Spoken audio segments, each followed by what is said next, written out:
Natalie Castellano had spent the better portion of the last 5 years in the shadow of happily ever after. Usually it came from the family bridal boutique or the Knot Festival committee, sometimes from the 5-story wedding cake monument standing guard over downtown Bliss.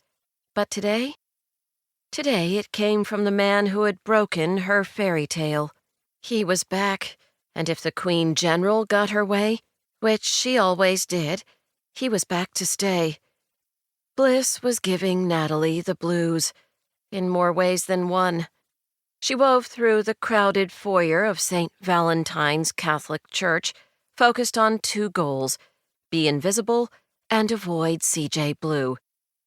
All 200 million of his relatives, or possibly only 50 or 60 of them, filled the foyer and blocked her path to a stained glass door leading outside.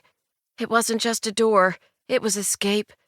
Escape from the well-dressed crowd, escape from the overpowering perfume of wedding flowers, escape from her own memories and regrets and guilt. She clutched her sewing kit in her slick hand and stopped when yet another pastel-clad woman sporting a corsage stepped into her path. Natalie ducked her head and dodged right. "Excuse me," she murmured. The last few years she'd gotten good at being invisible at weddings. More like she'd gotten good at not making appearances at weddings at all. Were it not for today's high-profile guest list, both the bride and groom had spent the last several years touring with the bands of some mega country music stars. Natalie wouldn't have left the bridal boutique to do an emergency fix on a veil she hadn't sold. For C.J. Blue's sister. Nevertheless, Nat couldn't pass up the chance to represent Bliss Bridal among a crowd like this. The boutique couldn't buy this kind of publicity. The boutique couldn't buy any publicity lately. Not in Bliss. If the Queen General caught Natalie here, though, publicity would be the least of Bliss Bridal's problems. So Nat had kept her name to herself in the bride's quarters and dropped a few generic Bliss Bridal business cards in the room. And now she was alternately keeping her head down and scanning the crowd while she zigzagged for the door. Dress, dress, dress, tuxedo, check the hair, no red, keep going.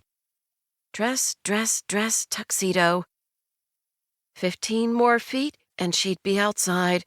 Then a dash across the parking lot, and with any luck, the Queen General would never know Natalie had been here. 4 chattering women stepped into Nat's path. She dodged left and bumped into the chalky ivory wall. Another 2 women approached from her side. She slid along the wall until she was boxed in by a closed wooden door, a table holding church bulletins, and a group of women more fragrant than a bride's bouquet. 14 more feet, and the crowd was swelling around her like jellyfish. "Excuse me," she murmured again. The back of her neck prickled, then the backs of her knees. A tinny taste tickled the back of her tongue. Oh, shit. What was she doing here? She should have been setting up a wedding cake somewhere. But there she was, the Queen General herself, marching through a crowd that parted for her like trees splitting in a tornado. A tornado headed away from Natalie, for the moment. Marilyn Elias, Queen General of Bliss, had more power than the mayor, probably more power than the governor of Illinois. As chairperson of the entire Knot Festival, she oversaw the annual week devoted to Bliss's celebration of its very purpose, weddings and marriage and bliss. She managed the subcommittees responsible for every Knot Fest event, from the parade to the bridal expo to the husband games, Bliss's final festival event, where men competed in a series of challenges, like lawn mowing, dishwashing, and wife kissing, to be named Husband of the Year. And she did it all with the single-minded, take-no-prisoners drive usually reserved for dictators, bridezillas, and cartoon villains.